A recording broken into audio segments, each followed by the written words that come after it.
Hey guys, Chicky DeMain, Deboo.com with the Deboo.com Surf Forecast Update. This forecast update effective around 10 a.m. Eastern Standard Time on Tuesday, October 18th, 2016. And guys, starts you off with a couple of quick messages. For those who were wondering how they can donate to Deboo.com, we've now added a donate button at the bottom of our homepage on Deboo.com, or you can go to PayPal and search for Deboo Surf Forecast and make a donation. Jonathan Lynn, longtime follower, thought of a novel idea. He's put his on a credit card at $5 a month, guys. That's one time through the McDonald's drive-thru. $5 a month on his credit card, guys. If you find our information useful, please consider making a donation to Deboo.com. We don't have any corporate sponsors, and we're relying on you and your donations. For those surfing in the Salt Life, Florida's Big Wave Challenge have already entered. There is a possible surf alert setting up on Friday.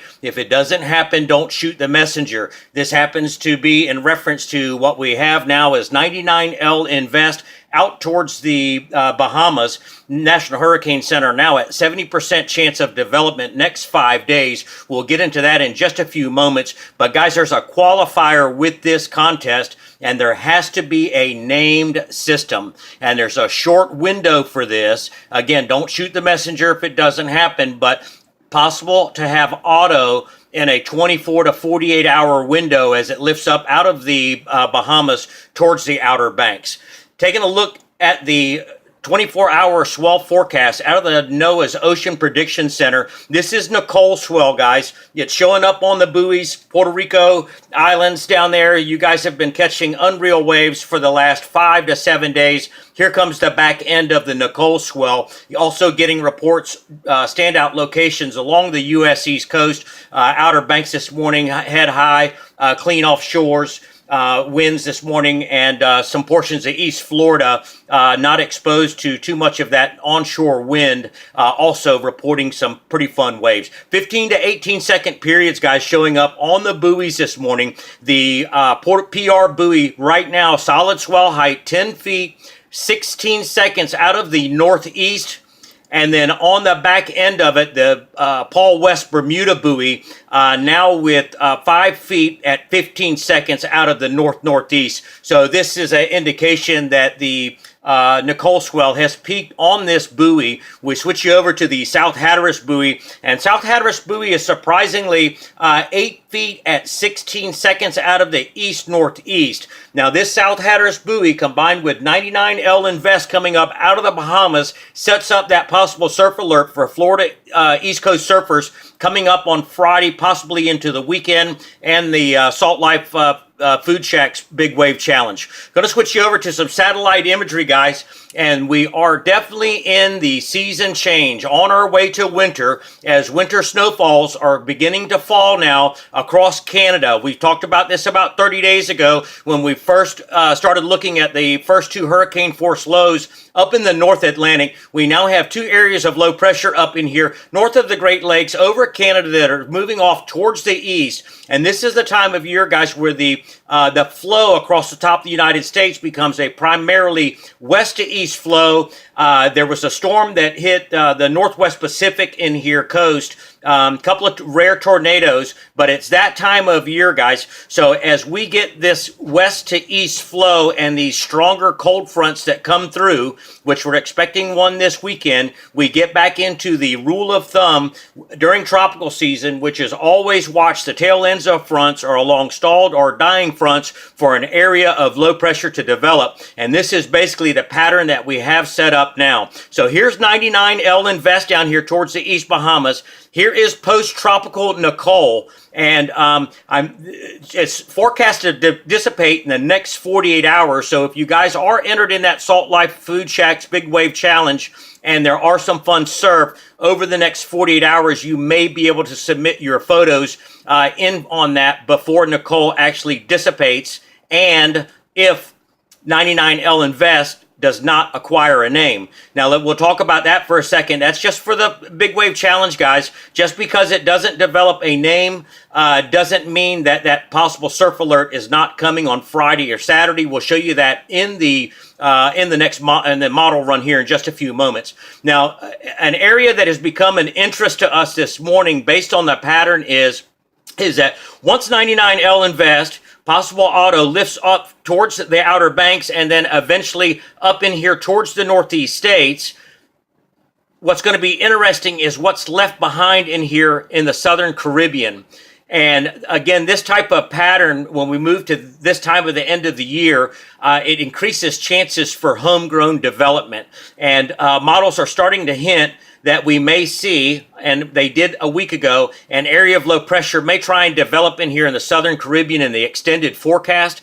And then when we look out further east, although the Cape Verde season is essentially over, that doesn't mean that areas of low pressure are not moving through the intertropical convergence zone.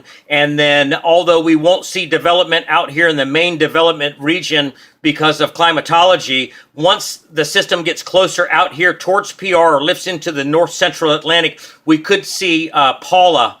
If 99L Invest verifies as auto, we could see Paula out here northeast of Puerto Rico in the upcoming forecast. The Euro model is hinting, and so is the GFS. Going to switch you over to weatherstreet.com. This is that precipitation animation that we've showed you guys before. This runs through Friday, guys, and prayers to the brethren up in North Carolina. The last thing that those folks need is more rainfall, but it looks like there's some more coming. Prayers to you guys, and we hope that along with everyone from the East Florida coast all the way up through the Carolinas begin to recover from Hurricane Matthew. Walk you through this, and as you can see, 99L Invest now coming into your picture now just east of Florida. And guys, it's Friday here where it looks like the winds are going to go offshore. It looks like seas are going to increase 10 to 12 feet. Could see some 15-foot plus depending on the exact development of the system. But this will be on top of some background Nicole northeast swell. But once the winds switch off, could be some real fun surf alert conditions, especially up in here towards northeast Florida, down into to central Florida. Again, don't shoot the messenger if it doesn't happen. Here's the latest look at the 06Z GFS this morning. And here's 99L Invest over here towards the Bahamas. We'll advance the model for you. And as you can see, it kind of does a little zigzag. And this little zigzag is also a swell positive because now you're pushing water towards the Florida coast. System lifts up towards the Outer Banks and then gets absorbed in that other area of low pressure or the front, and then lifts up into Newfoundland and north of Nova Scotia. Now, also interesting to note here, high pressure, and then here's this moisture coming out of the intertropical convergence zone. We showed you that in just a few moments ago. And then as we advance the model run, we're going to take you out. This is 10 days, guys. So things tend to take a little longer to develop this time of year. But as you can see, at 10 days, 11 days, the GFS now starts to develop an area of low pressure just to the northeast of Puerto Rico. But also take note down in here in the Southern Caribbean, here's another area of low pressure, and the GFS, although the Euro doesn't go out this far in its model run, is suggesting that we could be looking at an area of low pressure developing out here in the Southern Caribbean and the Southern in the extended forecast. So this could end up being Paula if auto verifies out of 99L Invest, and we could be looking at Paula here as well, or the next name system. Going to switch you over to Windy TV, guys. This app is the Wind app, and here comes 99L Invest on Wednesday, lifting up towards the north, and you can see the pressure gradient in here between high pressure and the area of low pressure starting to tighten up a little bit in here. And on Thursday, again, probably seas increasing 10 to 12 feet in a nice east-northeast fetch and out of the Bahama shadow. And then on Friday, guys, here comes those offshore winds along the Carolina coast and in here towards North Florida, down in here towards Central Florida. Now, this is negative swell production now, so it'll be one of those here today, gone tomorrow with the offshore winds as we return to a onshore flow coming up after this weekend, and a drop in temperatures because here comes fall and here comes winter. We'll walk you out here through Sunday. Sunday is game day, and you can see that we start to develop. It's a strong offshore flow off the mid-Atlantic, and then here comes high pressure return flow and turning us back into that onshore flow. That's all we got for you for now, guys. Stay tuned for the next update.